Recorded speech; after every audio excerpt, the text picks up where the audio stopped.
전 사실 우주항공 관련해서 제일 괜찮은 회사는 스페이스X입니다. 이 기업들의 실적 개설성도 하반기 때 좀 더 실적이 잘 나오는 편이에요. 국내 매출보다 해외 매출 비중이 높은 기업이 더 좋을 것 같다. 중기적으로 성장하는 산업이기 때문에 좀 더 시간텀을 길게 두시고 이제 보셔야 되지 않을까, 저는 이렇게 보고 있거든요. 오늘 오신 분은요, 유진투자증권의 정의훈 연구원이십니다. 안녕하세요. 네, 안녕하세요. 네, 지금 그래도 주로 지금 스터디하시고 발굴하시는 게 이제 우주항공 쪽이시죠? 네, 이제 우주항공 산업을 같이 가져가면서 스몰캡 여러 종목들을 보고 있는데 우주항공 분야에서 좀 중점을 두고 있습니다. 네, 사실 20일에 그 아마존의 그 제프 베이조스 회장이 우주 여행에 성공했다, 이것이 이제 또 화제가 되고 있는데, 네.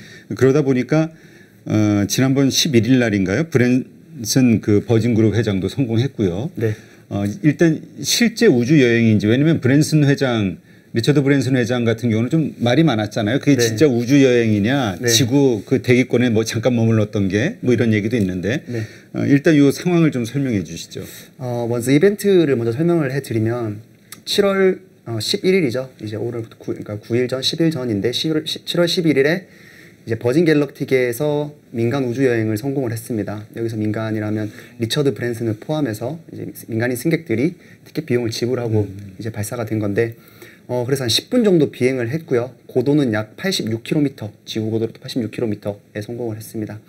그래서 무사히 다 성공을 하고 나서, 그리고 이제 현재 기준으로 어제 기준이 있거든요. 20일 날 한국 시간으로 이제 저녁 10시에 블루 오리진에서 아마존의 전 CEO였던 제프 베조스를 비롯해서 또 승객 4명이 우주를 이제 탐험을 했습니다. 그래서 고도는 100km 이상, 약 한 106km, 100km 정도 이상으로 보시면 되고, 이제 성공적으로 비행을 마쳤는데, 이제 말씀해주신 부분이 사실 일각에서는 좀 논란 아닌 논란으로 지금 번지고 있어요. 근데 언론에서도 이 부분을 많이 이제 주목하고 계시는데, 제가 그래서 이번에 발간한 자료에서도 그 부분을 언급을 했습니다. 과연 이제 이 부분 어떻게 바라볼 것인가에 대해서 설명을 드리기 전에 네. 제가 잠깐 표로 좀 설명을 드리도록 하겠습니다. 자료 한번 보죠. 이제 우주를 어디서부터 우주로 볼 것인가에 대한 논란을 먼저 봐야 되는데, 사람들이 잘 몰라요. 이게 어디서부터 우주지라고 하는데, 과거에는 이제 100km, 고도 100km를 카르만 라인이라고 부르고 거기서부터 그 위를 우주라고 하자라고 많이들 했었습니다. 그런데 여기서 이제 100km를 설정할 때 기준이 뭐였냐면, 이제 비행기가 양력으로 날아가는데 양력으로 이제 날아갈 비행을 할 수가 없는, 그러니까 제트 엔진으로서 이제 비행이 가능한 기준이다라고 해서 100km를 설정을 했었는데, 그렇게 설정을 해버리면 버진 갤럭틱은 우주를 간 게 아니게 되는 거죠. 그렇죠. 제트 엔진으로 그냥 일반 비행기들이 갈 수 있는 범위 내에서 갔다 왔다, 이렇게 볼 수도 있잖아요. 그렇죠. 근데 제트 엔진을 쓰긴 썼는데 이제 86km를 갔기 때문에 정확하게 말하면 너희는 최초로 성공한 게 아니야, 상업적으로는 라고 지적을 하고 있는 건데, 그게 제프 베조스가 지적을 하고 있는 거고요. 자기가 최초다, 이걸 네. 하고 싶은 거죠. 그런데 이 부분도 무조건 제프 베조스 말이 맞다고 보기도 힘든 게, 나사라든지 일부 국가기관에서 어느 이제 기관들 몇몇 기관에서는 80km로 봐야 된다라는 의견도 실제로 있어요. 그래서 이게 뭐 법제화가 됐다거나 이런 부분이 아니기 때문에 이게 뭐 답이 없는 논쟁이다라고 보시면 될 것 같고, 사실 제가 이게 우주냐 아니냐라는 논쟁보다 더 중요하게 생각하는 부분이 있는데, 사실 이게 준궤도냐 궤도냐가 더 중요한 부분이거든요. 네, 이 부분을 잘 모르시는데, 준궤도는 쉽게 말해서 이제 포물선 운동이라고 보시면 돼요. 그러니까 위로 올라갔다가 그냥 떨어지는 겁니다. 비행 시간이 되게 짧아요. 반면에 우리가 생각하는 진짜 우주여행은 이제 궤도 비행을 보통 말합니다. 그러니까 이제 지구 주변을 돌면서, 그렇지. 이제 뭐 충분하게 시간이 떠 있기도 하고 이제 그런 부분인데, 실제로 그래서 준궤도 비행 같은 경우에는 비행 시간이 10분밖에 안 돼요. 여기서 말하는 10분이 난 출발부터 착륙까지 다 되는 거기 때문에, 저기 실제로 약간 무중력을 체험할 수 있는 시간은 약 한 3분? 길어봤자 5분 정도밖에 안 됩니다. 그러니까 우주 여행보다는 전 체험에 가깝지 않나? 라는 보는 거고요. 근데 실제로 9월 달에 스페이스X도 민간 우주 상품을 지금 준비 중에 있거든요. 그거는 궤도 비행입니다. 아, 그래요? 그러면 체류 시간이 우주 공간에서 한 얼마나 돼요? 3일입니다.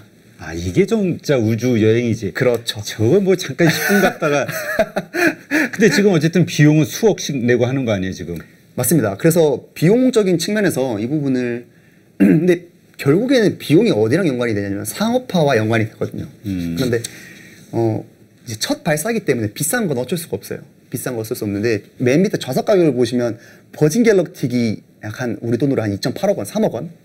그리고 블루 오리진이 이번에 321억 원인데 이게 사실 경매로 낙찰된 최고 가격이 321억 원이고요. 그래서 뭐 이게 상업화됐을 때 321억 원 우리가 어떻게 내? 이거는 아니라는 말씀을 먼저 드리고 이게 싶습니다. 아마 제프 베조스하고 같이 한 공간에 있다라는 게 또 프리미엄이 됐겠죠. 첫이라는 이제 그 부분이 굉장히 프리미엄이 됐다라고 보고 있고요.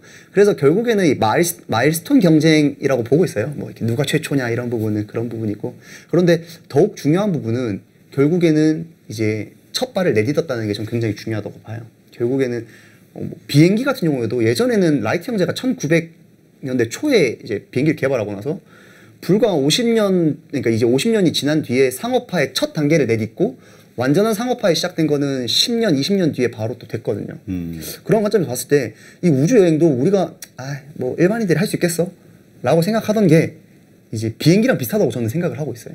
그래서 너무 꿈 같은 얘기는 아니고 어느 정도 현실성이 있게 다가오고 있다라고 저는 보고 있습니다. 네. 일단 그렇다면 그 뭐라 그럴까요? 그 이제 본격적인 어떤 우주 여행 혹은 우주 관광 상품 이것이 우리 실생활에 오기까지는 어느 정도 기간이 남았다라고 볼 수 있을까요? 실생활에 오기까지. 근데 이게 저도 한번 질문을 드려보고 싶은 게 좌석 가격이 3억이면 이건 부자들의 그렇죠. 근데 만약에 제가 평생의 꿈이 우주를 가보는 거면 또 너무 먼 얘기는 또 아닌 것 같아요. 3억이면 왜냐면 뭐 완전 평생 꿈도 못 꿀 돈은 아니니까. 그래서 제가 봤을 때는 한 20년 뒤면 그래도 어느 정도 한번 신혼여행 가볼 수 있겠는데 되지 않을까. 그래서 제가 이거 뭐 허무맹랑한 소리는 아니고 실제로 비행기를 이제 기준으로 말을 했고요. 1900년대 초에 비행기가 개발되고 50년 뒤에 첫 상업화에 접어들고 그리고 한 10년 뒤부터는 어느 정도 일반인도 접근할 수 있는 수준으로 갔거든요. 1960년대 정도. 그래서 1960년대 비행기 너무 꿈 같은 얘기는 아니라고 저는 생각을 하고 있고 물론 그 당시만 해도 엄청나게 비용이 돈이 했지만. 네. 근데 일단 기대가 되는 건 스페이스X. 저게 2021년 9월 예정인가요? 그렇습니다. 그러니까 9월 예정인데 물론 연기될 수도 있고 그렇습니다. 근데 어쨌든 저게 궤도에서 우주 공간에 한 3일 동안 네. 지구를 같이 도는 거니까 네. 저게 진짜 진정한 의미의 어떤 우주 관광이지 않을까 싶은데 그렇죠. 예, 저게 기대가 되네요. 저도 저게 기대가 되는 부분이고 사실 이 부분도 과학적으로 좀 더 살펴보면 좀 물리적인 힘듦도 있어요. 왜냐하면 궤도 비행을 하려면 훨씬 높게 올라가야 되거든요. 그러면 혹시 이렇게 막 중력 가속도 체험해가지고 막 비행사들이 버티는 훈련 보셨나요? 예, 뭐 그 엄청난 압력 의외로 정신까지 있잖아요. 육지 막 훈련, 막 그 훈련도 하긴 해야 돼요. 그래서 저 비용에는 뭐도 포함되냐면 트레이닝 훈련도 포함돼요. 그리고 우주에서 먹고 자는데 비용이 엄청 비싸요. 하루에 몇 억씩 내야 돼요. 여기서 마시는 물 한 잔 값이랑 거기서 물 한 잔 값이랑 물가 차이가 엄청나기 때문에 저 비용이 이제 굉장히 부담이 될 수 있겠죠. 아니 뭐 저 비용이 부담이 되는 건 지금 뭐 한두 푼이 아니지 631억인데 저거 뭐 저는 뭐 억만장자들이 정말 그 사치에 가까운 자기 만족인 것 같은데 어쨌건 이제 저런 사람들에 의해서 이제 어쨌든 새로운 영역이 개척이 된다 이렇게 좀 봐야 될 것 같고요. 일단 이 세 개 업체가 버진 갤럭틱, 블루 오리진, 스페이스X 이 세 개 업체가 주로 지금 우주 개발 경쟁에 뛰어든 거라고 볼 수 있겠죠. 또 후발 업체들이 있나요? 다른 업체들이? 여기서 근데 우주 개발이라는 개념이 좀 되게 광범위하게 보시면 굉장히 글로벌적으로 많아요. 뭐 인공위성 관점에서만 본다면 뭐 기존에 있던 뭐 원앱이라든지 아니면 프로젝트 카이퍼, 아마존에서 하는 프로젝트 카이퍼도 있을 수가 있고 뭐 텔레셋이라든지 유텔셋이라든지 유럽에도 굉장히 우주 관련된 그 기업들이 많거든요. 그리고 보잉 하시면 그냥 비행기 만드는 회사 아니야라고 생각하실 수 있는데 보잉도 우주 부문이 있어요. 사업 부문이 있고 로키드 마틴도 있고 그래서 굉장히 다양한 이제 기업들이 실제적으로 우주 산업에 진출해 있는 상황이고 경쟁을 하고 있습니다. 자 그렇다면 지금 그러니까 우리가 이제 우주 항공이라고 생각하면은 지금 이제 저 어떤 우주 관광 이것만 생각을 했는데 저것보다는 지금 이제 인공위성을 중심으로 하는 어떤 통신 혁명 이게 가장 앞선 그 뭐라 그럴까 테마라고 봐야 되겠죠? 굉장히 핵심을 잘 짚어주셨는데 사실 유인 우주 산업이 그러니까 관광 유인이잖아요. 그러니까 무인과 유인을 따로 보셔야 돼요. 유인 우주 산업이 이번에 첫 성공을 이번에 좀 어떻게 보면 기념비적인 성공을 했는데 여기서 도출되는 의의가 뭐냐면 이제는 유인도 시도할 수 있을 정도로 우주 산업이 발전한 거예요. 그럼 유인이 이 정도인데 과연 무인은 어디까지 왔을까? 무인은 실제로 돈이 되는 단계까지 왔어요. 이제 9월 달에 스타링크, 그러니까 스페이스X의 스타링크가 상업화가 시작이 되거든요. 그럼 이제 돈이 되는 단계까지 이제 무인은 쪽은 넘어간 거예요.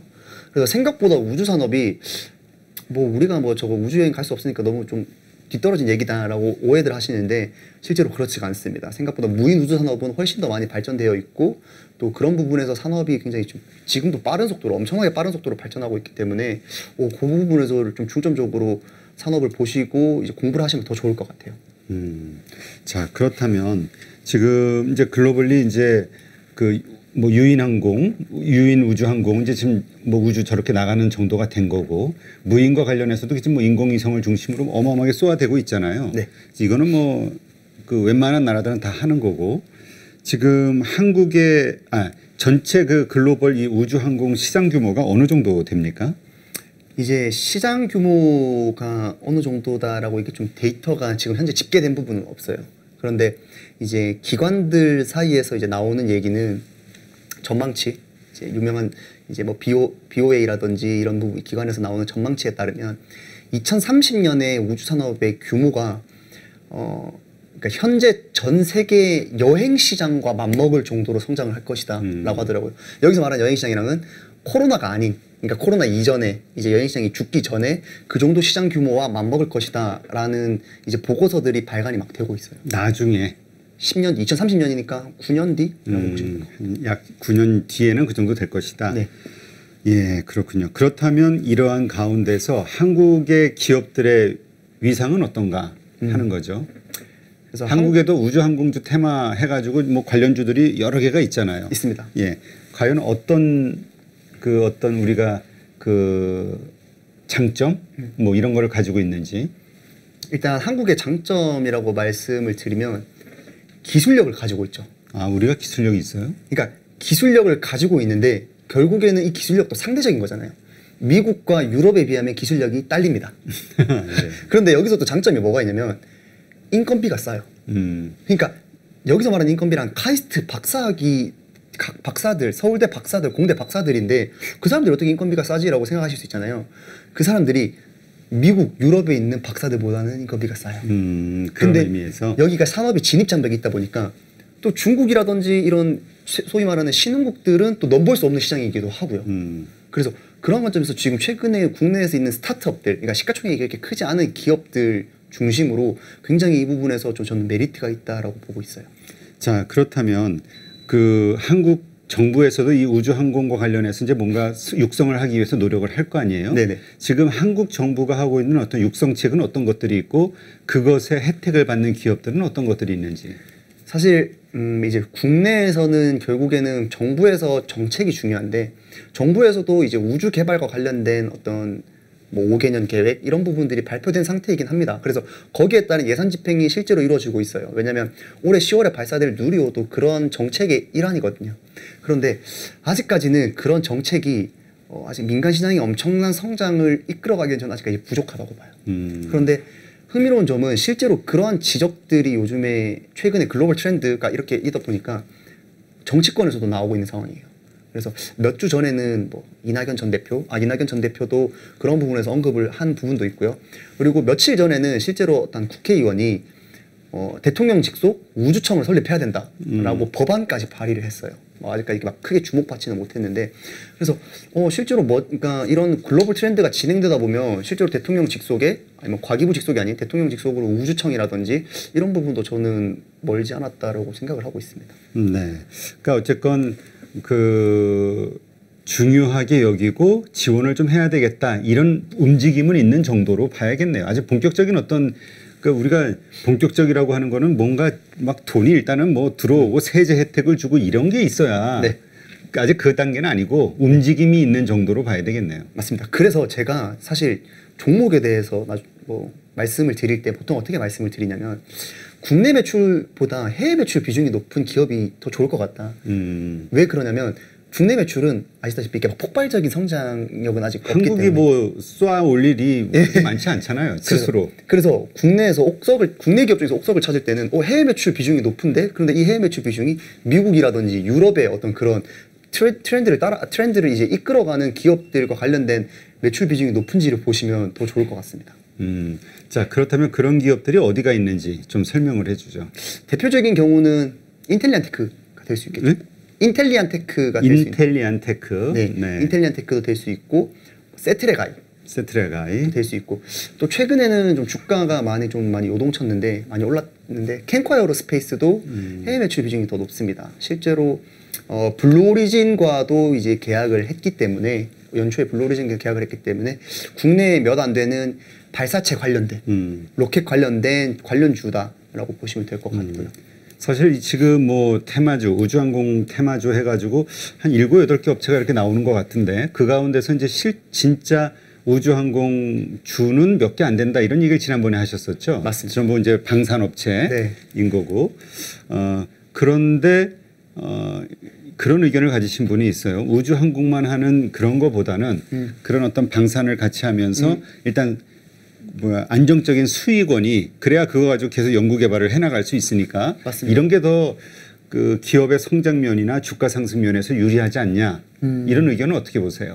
저도 어느 정도 일리가 있다라고 보는데 결국에는 저희가 그런 부분에서 주식을 볼 때 중요하게 여기는 부분은 이 주식이 싼가 아니면 비싼가를 판단하는 게 이제 큰 목적이잖아요. 네. 그랬을 때 방산주는 저도 방산 종목들을 커버하고 있습니다. 실제 커버했고 방산업황이 되게 좋아요. 그래서 좀 되게 방산업 정도 좋을 거다라고 보고 있는 관점이긴 하지만 결국에는 그 회사를 평가할 때 방산을 베이스로 평가하거든요. 그리고 나서 이 회사가 방산 회사인데 우주산업도 같이 가고 있으면 프리미엄을 붙여주는 정도이지 기본적인 밸류에이션의 어떤 틀을 변화시킬 정도는 저는 아니라고 보고 있어요. 그런데 이제 우주 관련된 매출이 되게 비중이 높은 회사들은 밸류에이션 자체가 아예 달라지는 거죠. 네. 자, 그런 의미에서 지금 언급하신 뭐 한국항공우주, 하나에어로스페이스, 세트레가이, 인텔리안테크, 캔코 에어로스페이스 네. 어떻습니까? 여기에서 그 순수한 우주항공주라고 볼 수 있는 건 캔코하고 인텔리안, 세트레가이 요 정도인 거죠? 사실 순수한 우주항공주다. 말이 좀 우주와 관련돼 있냐? 관련돼 있습니다. 근데 관련도가 높습니다. 근데 제가 반대로 여쭤보면 인텔리안테크는 안테나를 파는 회사거든요. 네. 과연 그 안테나, 그러니까 매출의 대부분이 안테나를 판매하는 거예요. 그러니까 우주로 막 직접적으로 날려보내는 거 아닌데 안테나가 역할이 인공위성으로부터 신호를 받는 애들이에요. 그러니까 여기도 우주와 관련된 맞죠?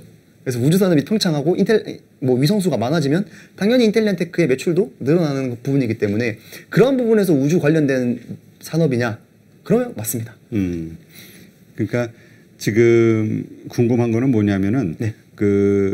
지금 한화 에어로스페이스 네. 방위 산업하고 항공이 같이 붙어 있잖아요. 항공우주도 그렇고 맞습니다. 이 두 개 일단 뭐 시가총액 규모가 일단 다른 그렇죠. 기업들하고는 월등하게 차이가 나니까 그래서 우주항공의 어떤 대장주 이런 거를 얘기할 때 이런 업체들을 꼽는데 우리가 그걸 올바르게 봐도 되는 것인지.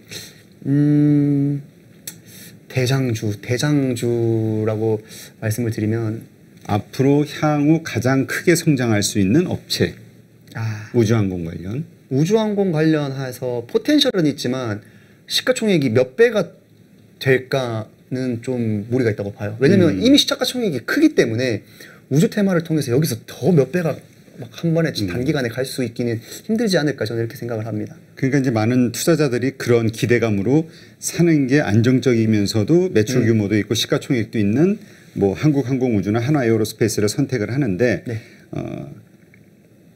기업이 그 가치가 뭔가 더 크게 성장할 수 있는 거는 우주항공 테마를 가지고 네. 이거는 그 매출 비중이 이쪽에 좀 몰려 있는 그 외의 업체들이 더 유리하다 네. 이렇게 이야기하시는 걸로 이해하면 되겠죠? 네, 맞습니다. 방산업 쪽에서 조금 한마디만 제가 덧붙여드리면 그런 하나에어로스페이스라든지 한국항공우주 카이를 보실 때 우주 산업만 보고 그 기업을 보시기보다는 방산업 정도 이렇고 이런데 여기가 산업 부문에 사업 부문에 우주항공 쪽도 이 정도로 이제 포텐셜을 가지고 있네. 그래서 좋은 회사다라고 만약에 생각하시면 그거는 굉장히 좋은 생각이라고 저는 말씀을 드리고 싶고, 근데 그런 부분들을 보실 때 방산업종은 아예 제쳐두고 보시면서 우주항공 쪽만 봤을 때 얘네가 대장주니까 얘네를 사는 게 맞아라고 보시면 조금 시각을 좀 달리 하시는 게 좋을 것 같습니다. 그렇다면 우주항공 관련해서 탑픽으로 보고 있는 데가 어디예요? 저는 이제 인텔리안 테크와 이제 세트레가이 두 군데를 보고 있습니다. 인텔리안 테크는 말씀하신 대로 안테나 네. 생산하는 곳이고, 세트레가이는요? 세트레가이는 이제 인공위성 제작하는 회사입니다. 제작을. 예, 인공위성 자체를 제작을 해서 이제 해외 쪽에, 주로 해외에 중동이나 아시아 지역에 인공위성을 판매를 하고 있어요. 그래서 국내에서는 유일하게 전체 인공위성 시스템, 인공위성을 포함한 전체 인공위성 시스템을 제작할 수 있는 유일한 회사입니다. 네, 그렇군요. 자, 이 두 개 업체를 탑픽으로 보셨는데 지금의 현재 주가 상황, 그동안 많이 올라왔잖아요. 네. 그럼에도 불구하고 살만하다고 보세요? 아니면은 적정한 매수의 그 시점은 언제라고 보세요?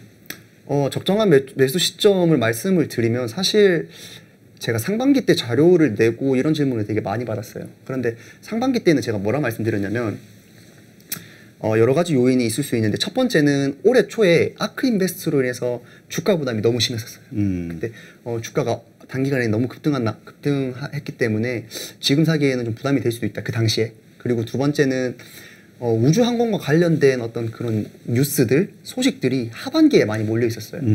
그래서 뭐 말씀하셨다시피 이번에 발사되는 우주 여행, 그리고 국내 같은 경우에는 10월에 발사되는 누리호, 그리고 아까 앞서 말씀드린 저궤도 위성 통신에서 뭐 스타링크라든지 아니면 원앱 같은 사업들도 하반기에 전부 다 몰려 있거든요.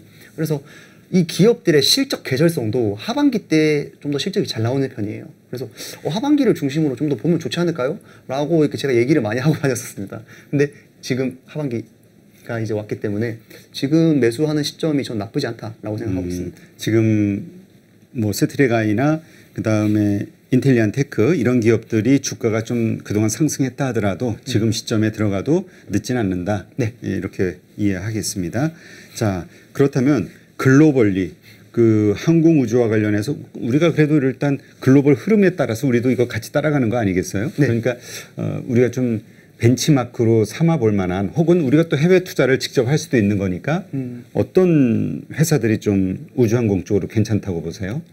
전 사실 우주항공 관련해서 제일 괜찮은 회사는 스페이스X입니다. 테슬라? 네. 아니요. 테슬라가 아니라 스페이스X. 스페이스X. 근데 스페이스X는 아시다시피 상장이 안 돼 있어요. 그렇죠. 그래서 뭐 상장된 회사 중에서 사실 그러니까 지금 현재 우주 산업이 발전함에 있어서 가장 최신 트렌드가 스페이스X거든요. 그러니까 제가 테슬라에 대해서는 잘 이렇게 말씀드리기가 힘든데 스페이스X는 진짜 민간에서 이 정도로 드라이브를 걸 수 있나 할 정도로 굉장히 혁신적인 회사이긴 맞아요. 그래서 저는 스페이스X의 스타링크 프로젝트가 진행이 되고 IPO 시점이 다가오면 좀 더 투자해보면 좋지 않을까라는 생각도 실제로 가지고 있고요. 그래서 그 외의 기업들 중에서는 제가 좀 트렌드를 좀 막 이렇게 리딩하고 있다라고 말씀드리기 좀 힘들어요. 그냥 다 고만고만하다. 지금 버진 갤럭틱도 그렇고 이번에 베조스가 올라간 블루 오리진도 그렇고 좀 그렇게 보시는 거군요. 그 스페이스X만 하지는 못하다. 사실 스페이스X 다음 회사는 블루 오리진인 건 맞아요. 근데 블루 오리진도 이제 비상장이고 버진 갤럭틱은 조금 다르게 보셔야 되는 게 버진 갤럭틱은 우주 여행에 초점이 맞춰진 회사고 스페이스X와 블루 오리진은 이 발사체 완전 로켓과 관련된 회사이기 때문에 좀 다르게 보셔야 됩니다. 네. 자, 그렇다면 뭐 자료를 보니까 항공 우주선 엔진 제작하는 제너럴 일렉트릭도 있고요. 그 다음에 그 항공 우주 ETF 관련된 것도 좀 있네요. ETF 좀 소개 좀 해주세요.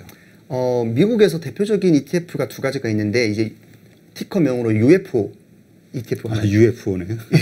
예, 티커도 UFO고 이거는 상장된 지가 조금 됐고 이제 나머지 한 단계가 이제 아크 인베스트에서 올해 초에 상장이 된 ARKX 티커가 있습니다. 그래서 저도 올해 초에 이제 아크 인베스트가 워낙 작년에 실적이 좋아서 관심을 많이 가지고 상장되는 당일날 이제 밤새 기다렸는데 상장된 첫날엔 조금 실망감이 컸어요. 왜냐면 결국엔 ETF를 보실 때 투자에서 유념하셔야 될 부분은 구성 종목이거든요. 네. 구성 종목들의 비중이 어떻게 되는지가 중요한 부분인데 생각보다 구성 종목을 자세히 뜯어보시면 이 ETF가 우주산업과 관련된 종목들이 맞아? 라고 의문점이 드실 그런 수도 게 있는데 뉴스로 많이 나왔었죠. 그래서 차라리 ETF를 보시는 것보다 개별 종목을 좀 더 투자하시는 게 낫지 않을까. 근데 지금 투자할 만한 거는 스페이스X인데 네. 스페이스X하고 블루오리진 이거는 지금 상장이 안 돼 있잖아요. 그쵸. 그래서 저는 추천드리는 거는 오히려 국내 주식이 낫지 않을까. 아, 지금 단계에서는 오히려 국내 주식이 낫다. 맞습니다. 그렇다면 아까 얘기하신 세트렉 아이하고 인텔리안테크. 인텔리안테크. 네. 그래서 다시 돌고 돌아 국내로 왔네요. 네. 국내에는 ETF 없죠? 우주항공. 네, 국내에서는 아직까지 ETF가 만들어지지 않았습니다. 근데 아마 ETF 만들려고 하시는 분들도 머리가 많이 아프실 거예요. 이거 종목 구성을 어떻게 해야 되냐. 그렇지. 그 아까도 뭐 전에 뉴스 나온 거 보면 논란이 있었던 게 뭐 3D 프린트 네. 뭐 그런 회사도 들어가 있고 뭐 그렇다고 그랬는데 근데 지금 일단 샀어요. 그러면 지금 시점도 뭐 나쁘지 않다니까 그럼 매도는 언제 합니까? 그런데 이게 제가 아까 전에 매수를 말씀을 드릴 때 이렇게 사야 될까요? 라고 말씀을 드릴 때 저는 나쁘지 않다라고는 말씀을 드렸는데 유념을 해주셔야 될 부분은 우주산업이 성장을 할 것이냐 성장합니다. 이거는 제가 말씀을 드릴 수 있어요. 그런데 단기적으로 주가가 급등할 거야 라고 물으시면 저는 그건 아니에요. 그러니까 변동폭이 굉장히 심하다라는 걸 항상 유념을 해주셔야 돼요. 그러니까 떨어질 때는 또 많이 떨어지던데. 네, 맞습니다. 그런데 조금 떨어졌다고 해서 이거를 이렇게 단기에 이렇게 좀 보유하고 팔려고 하시는 분들한테는 조금 추천드리긴 힘든 부분이 왜냐하면 결국에는 중장기적으로 좀 중기적으로 성장하는 산업이기 때문에 좀 더 시간텀을 길게 두시고 이제 보셔야 되지 않을까 저는 이렇게 보고 있거든요. 네, 그렇군요. 알겠습니다. 자, 그렇다면 우리가 우주항공주 지금 뭐 국내 개별 주식이 오히려 해외 글로벌리 그 ETF나 이런 거보다도 낫다고 하셨으니까 네. 투자하고 장기적으로 봐야 된다. 이거는 뭐 시한적으로 시계열로 봤을 때 한 어느 정도를 생각하시는 거예요? 장기 투자를? 장기 투자를 어느 정도 뭐 예를 들면 다양한 부분이 될 수도 있는데 우선적으로는 저궤도 위성통신 사업이 진행이 되잖아요. 그래서 실제로 뭐 예를 들면 저궤도 위성통신을 예로 들 경우에는 올해 9월이랑 올해 연말에 본격적으로 시작이 돼요. 그래서 이 부분이 이제 막 통신 시장의 새로운 패러다임의 변화라고 이제 좀 기대를 모으고 있는 부분이거든요. 그래서 이 부분이 이제 시장에 진입을 하고 나서 항상 이제 이 시장 포션을 넓혀가는 와중에 어느 정도 성장이 정체기가 됐을 때가 판단이 되시면 그때 매도를 하셔도 되고요. 그래서 그 시점에 대해서 이렇게 단적으로 제가 언제 파시면 됩니다. 저궤도 사업할 때. 네, 예를 들면 저궤도 관련된 주를 말씀을 드릴 때요. 지금 파시면 됩니다. 이렇게 시점을 지금 단언하기가 좀 굉장히 힘든 부분이 있어요. 아니 그러니까 왜냐하면 이걸 테마주로 생각하는 분들은 보통 테마주라고 하면 우리가 이미지가 단기 어떤 모멘텀에 있을 때 싹 올랐을 때 팔아야 되고 막 이런 걸 생각하잖아요. 네. 근데 지금 우주항공과 관련해서 말씀하시는 그 여러 분들의 전문가들의 이야기를 들어보면은 다들 좀 장기적으로 그러니까 지금 단기간에 어떤 급등할 걸 기대하기보다는 뭐 내년 후년 이렇게 장기적으로 보고 몇 년을 끌고 가야 될 주식으로들 이야기를 하시더라고요. 맞습니다. 예. 그래서 왜냐하면 이게 말씀드리기 힘든 게 하루에도 15%씩 오르기도 합니다. 그런데 이게 주가가 15% 올랐다가 며칠 뒤에 어느 정도 제자리 다시 찾기도 하고요. 그래서 그런 부분에서 15% 이렇게 왔다 갔다 하는 종목에 대해서 단기 모멘텀을 이렇게 콕 집어드리기가 굉장히 좀 난해한 부분이 있습니다. 알겠습니다. 우주항공 일단 뭐 매력적인 단어이긴 한데 분명히 리스크는 존재하고요. 맞습니다. 아직은 우리가 확실하게 딱 손에 잡히는 이런 것은 아직 부족하니까 이러한 것들 잘 참고하셔서 투자하시는데 자료로 삼으시면 되겠네요. 네, 알겠습니다. 좋은 인사이트 함께해 주신 유진투자증권 정의훈 연구원께 감사드립니다. 수고했습니다. 네, 감사합니다.